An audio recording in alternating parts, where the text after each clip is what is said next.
All right, now we're going to work on a chrysanthemum cane, and this is what a chrysanthemum cane looks like when it's finished.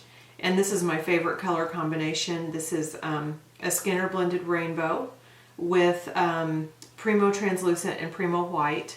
And then here's a chrysanthemum cane done without any white or translucent, and it makes more of a tie-dye effect.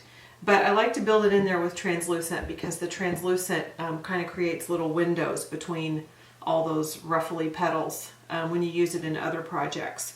So I have a Skinner blend here pressed through my clay conditioning machine on the thickest setting.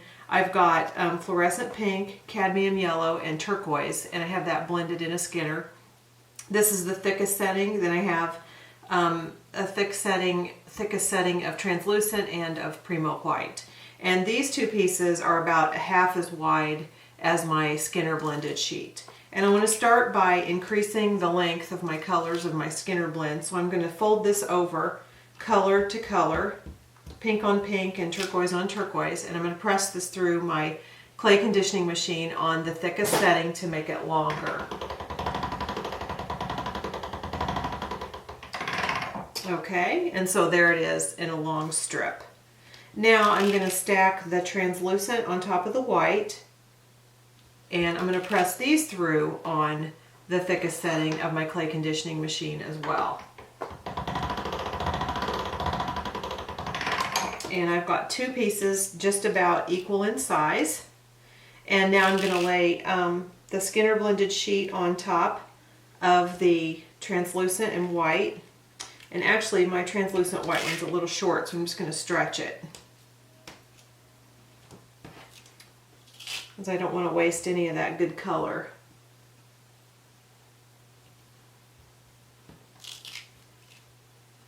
Alright, I'm going to press that back through on the thickest setting.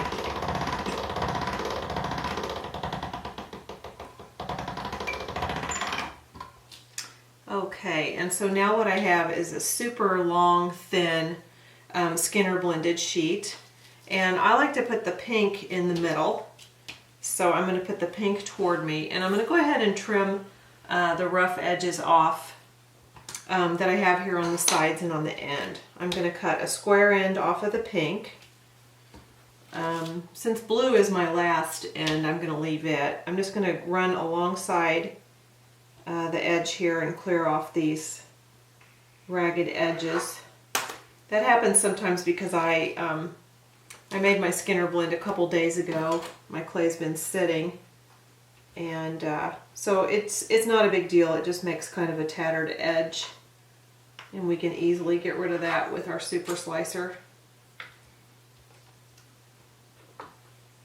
Okay, and there's all the scraps. So I'm going to put this at an angle so you can see what I'm doing a little bit better. Now I want to have a core to roll this up around, and I'm going to pick a core with a really high contrast. You can see in this cane I used a purple, and that comes in handy later when making the chrysanthemum cane if you have a contrasting core. So I'm just going to condition up a little tiny bit of Primo purple and then roll this into a little snake. I'm going to go for about 1/8 of an inch in diameter. It doesn't have to be very large at all. And I'm going to lay this across the end of my pink and trim the width to match the pink. And then just start rolling this up in a jelly roll around the purple.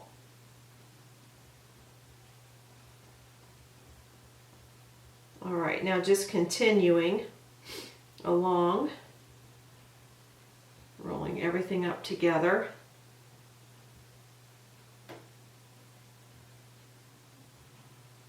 Bring that back.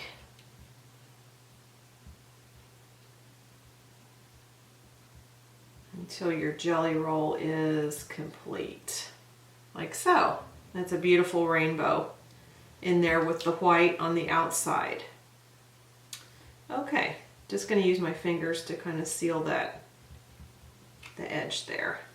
Alright, so what I've ended up with is a really short fat cane. So I'm going to start reducing it just a little. I'm not going to get carried away. I'm just going to go enough to make it a little more manageable. I find that short stubby cane is just kind of hard for me to handle, so I want it to be a little bit longer. Probably between 3 and 4 inches would be a nice length, so just reduce slightly.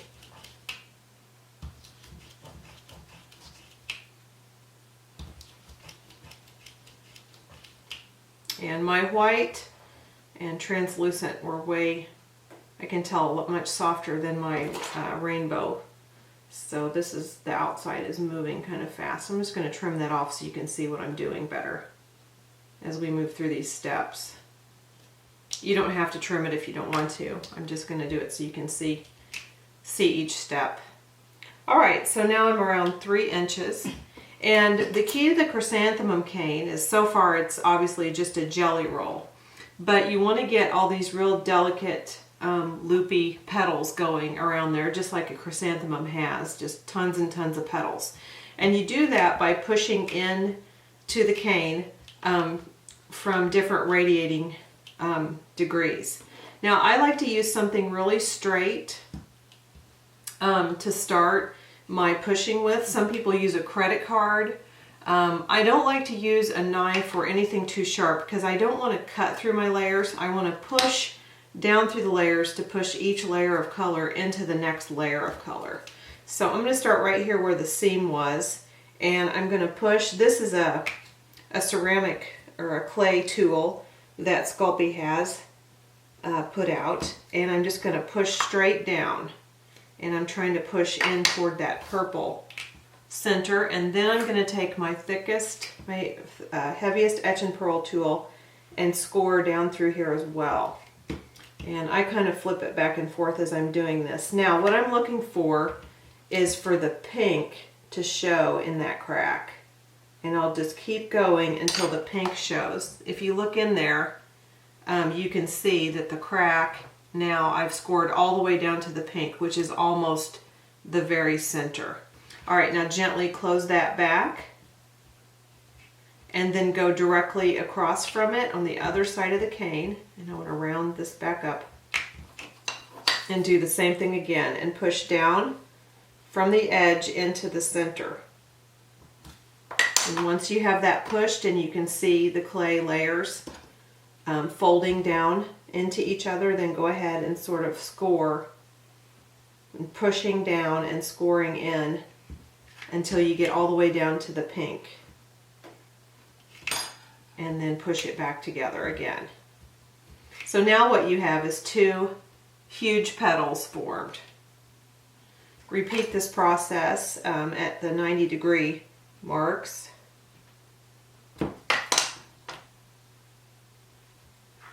And you want to make sure you go straight down in so that your petals look like they're radiating out from the center. You don't want them to look like they're coming out from an unknown point. You want them to come right out from the middle.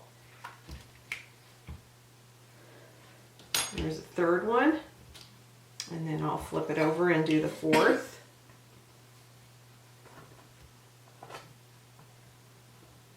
Just pushing down and then scoring.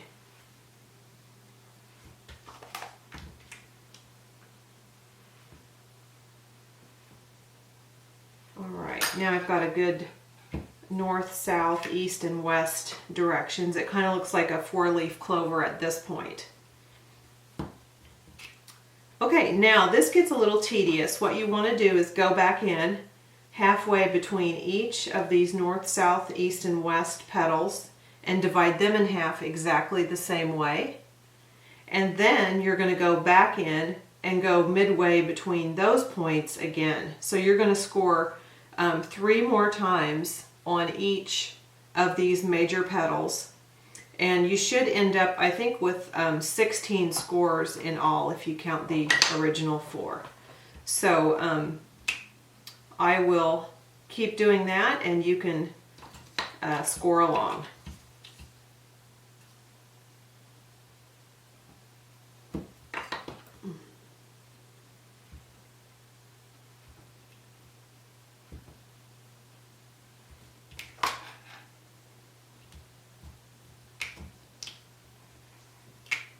It kind of wants to flatten the opposite side you're on, but just make sure that when you get to that side that you're still aiming your tool straight down at the middle.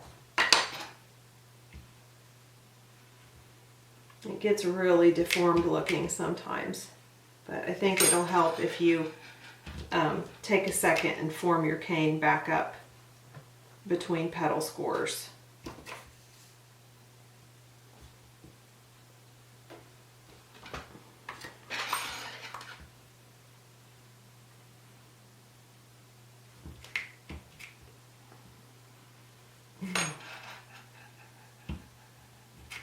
Alright, I'll do one more here and then we'll have our 8.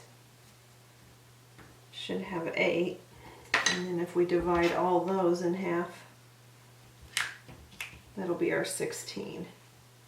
Make sure you score every time all the way down to the pink so that your flower petals radiate all the way from the center out of that, so they look like they're radiating out from the very, very center. Alright, so now we have 8 sections. Let's break all those in half and we'll have the 16. Now if you feel like whatever tool you're using at this point is too fat to get in between there, you could just go with the etching tool.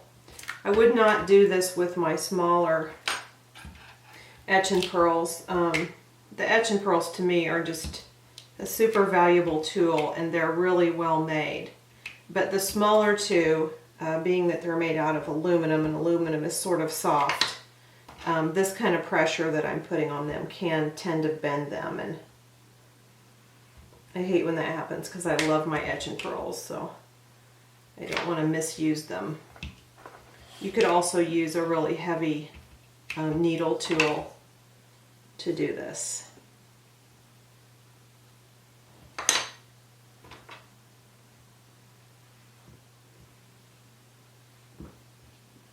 Don't worry if it's starting to get kind of out of control on the ends.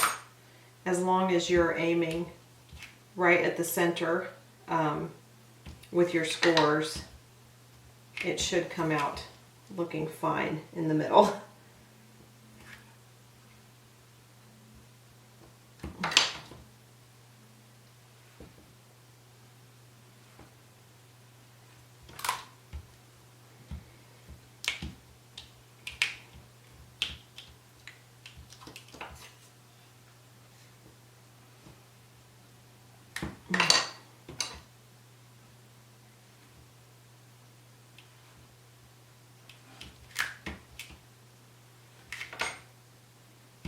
Yeah, I think we just got 1 or 2 more to do. Kind of lost count.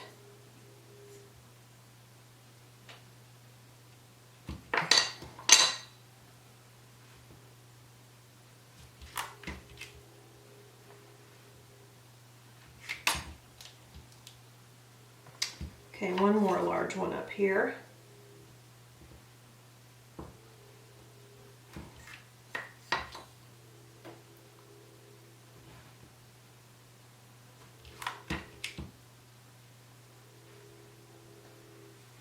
All right. Now you want to form this back up. I'm just gently squeezing it back into a nice circle. And then I'm going to roll it to close up all those seams. I'm not going to reduce it yet. I'm going to wait and see what size beads I want to make with this style cane. So for now I'm just finishing it by closing up all the seams and making it come back to a round cane again. And flipping it end to end so that way I get both ends as even as I can. Alright, I'm just going to cut it so we can see how we did. I'll cut off the end this time instead of in the middle. So just giving it a rocking cut because I'm warm and it's warm in here and this cane is very warm. I don't want to squish it, but I want to see how we did. And this one is a little not as symmetric as I did this last one. Probably I got, remember how I was saying it's so important to aim for that center, for that, so that the petals look like they're always radiating out from the middle, and it looks like I got a little off of center in this area, but it does take some practice. Let's see how the other end looks. And they always come out different. Now this end looks a lot more symmetrical than the other end, but still a beautiful cane and something that will be fun to work with.